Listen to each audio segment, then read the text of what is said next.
Hi friends, welcome to எல்லோரிஸ் cooking channel. நம்ம இன்றைக்கி என்ன பார்க்க போகிறோம்னா, ஒரு சிம்பிளான நெத்திலி மீன் குழம்பு தாங்க. வாங்க எப்படி செய்யுதுன்னு பார்க்கலாம்.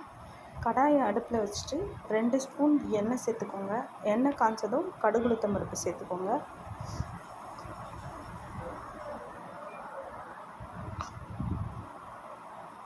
கடுகு பொரிஞ்சதும் சும்மா ஒரு பிஞ்ச் அளவுக்கு சீரகத்தை சேர்த்துக்கோங்க. மீன் குழம்பு சீரகம் ஒரு நல்ல ஃப்ளேவர் கொடுக்கும். அது கூடவே ஒரு 3 பூண்டு பல்லை மத்து வச்சு இடித்து சேர்த்துக்கோங்க. கூடவே ஒரு 1/4 ஸ்பூன் வெந்தயம். இப்போ இது எல்லாமே பொரிஞ்சதுக்கப்புறம் நம்ம கட் பண்ணி வச்சுருக்கிற 3 வெங்காயத்தை அது கூட சேர்த்து வெங்காயம் நல்லா பொன்னிறமாக வர அளவுக்கு வதக்கிக்கோங்க.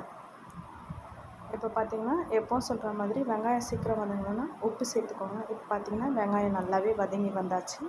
இந்த டைமில் ஒரு கொத்து கருவேப்பிலை சேர்த்துக்கோங்க.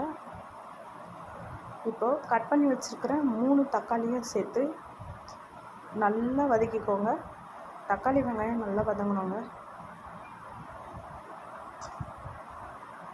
இப்போ பார்த்திங்கன்னா தக்காளி வெங்காயம் நல்லாவே வதங்கி வந்தாச்சு. அதுலேருந்து எண்ணெய் நல்லா பிரிஞ்சு வர ஆரம்பிச்சிச்சு. இந்த டைமில் 2 பச்சை மிளகாய் சேர்த்துக்கோங்க.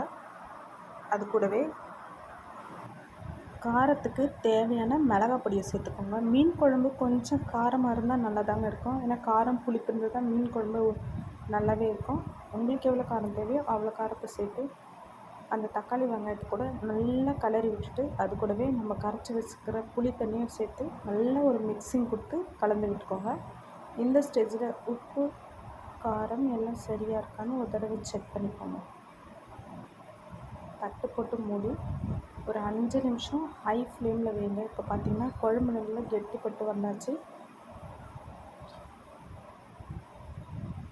இப்போது நம்ம க்ளீன் பண்ணி எடுத்து வச்சுருக்கிற நெத்திலி மீனை அது கூட சேர்த்து அப்படியே பூ மாதிரி ஒரு கிண்டணுங்க. கரண்டியை விட்டு உள்ளே கிண்டக்கூடாது. லைட்டாக பட்டுதான் படாத மாதிரி அப்படி ஒரு கலரிட்டு அந்த நெத்திலி மீன்லாம் குழம்புல முழுக்கிற அளவுக்கு கலரி ஒரு தட்டு போட்டு மூடி ஸ்லோ ஃப்ளேமில் 5 நிமிஷம் மட்டும்தாங்க. அப்படி வச்சுட்டு தட்டை ஓப்பன் பண்ணிங்கன்னா 5 நிமிஷத்துக்கு அப்புறம் அட்டகாசமான டேஸ்டியான மீன் குழம்பு ரெடிங்க. அப்புறம் என்னங்க, பக்கத்தில் இட்லி ஊற்றி வச்சாச்சு. பசங்களுக்கு எடுத்து கொடுத்துட வேண்டியதுதான். இன்றைக்கி ஃப்ரைடேன்றதுனால என்னால் சாப்பிட முடியாது. அவ்வளோதாங்க, நம்மளோட நெத்திலி மீன் ரெடி. நம்ம சேனல் பிடிச்சிருந்தா லைக் பண்ணுங்கள், ஷேர் பண்ணுங்கள், சப்ஸ்கிரைப் பண்ண மறந்துடாதீங்க. அப்படியே அந்த பெல் ஐக்கானையும் கொஞ்சம் டச் பண்ணிட்டு போங்க. தேங்க்யூ.